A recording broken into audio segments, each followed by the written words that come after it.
अस्सलाम वालेकुम दोस्तों, ARY डिजिटल जे ड्रामे शेयर जी अपडेट सां गॾु हाज़िर थी चुका आहियूं दोस्तों। हिन खां पहिरीं असांजे चैनल ते न्यू आहे तो सब्सक्राइब करे हाल ते क्लिक कंदा दोस्तों। जी दोस्तों, त बिना देर हलूं था पंहिंजी अपडेट जी तरफ। अॼोकी अपडेट हिकु ख़ूबसूरत अपडेट आहे, त इहा मिस न कजो दोस्तों। वीडियो मुकमल ॾिसजो। वीडियो नंढड़ी आहे, सिर्फ़ु तव्हांजे करे ठाही वई आहे दोस्तों। तव्हां ॾिसो त तव्हांखे अॻिते जी ॼाण मिली सघे दोस्तों। जी दोस्तों, तव्हां नेक्स्ट एपिसोड में ॾिसंदा त शेर जेको त अहद खे जेको त अमेरिका में घुराए करे ऐं हुते माना हुनखे जेल में बंदि कराए छॾींदो ऐं हुनजे जेको आहे त सामान मां जेका त गैर क़ानूनी का शइ निकिती आहे दोस्तों, जेका माना शहर हुनजे माना सामान में जेका विझराई राजदान जे हथां दोस्तों, त उन शइ जे हिसाब सां हुनखे गिरफ़्तार कराए वियो आहे ऐं हुते हू जेल में बंदि आहे ऐं सड़ी रहियो आहे।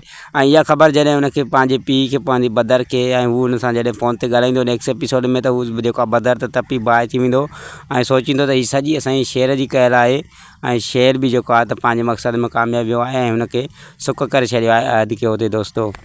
ऐं दोस्तों, तव्हांखे ॿुधाईंदा हलूं, जॾहिं शेर खे इहा ख़बर पवंदी त मुंहिंजी भेण खे जेको आहे त फ़हद जेको आहे त ब्लैकमेल करे रहियो आहे कंहिं वीडियो जे थ्रू, त हुनखे बि माना का न का सज़ा ॾींदो ऐं हुनखे बि पंहिंजे अंजाम ते पहुचाईंदो दोस्तों।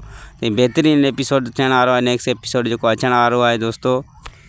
जी दोस्तों, तव्हांखे ॿुधाईंदा हलूं त ईंदड़ एपिसोड में फजर शेर खे चवंदी त न मूंसां बाबा तूं माना ठहे न मरी, माना तूं मुंहिंजो पीछो छॾी, मां हाणे अकेली रहणु थी चाहियां, तव्हां मूंखे छॾे ॾियो, मूंखे अकेलो रहणु ॾियो।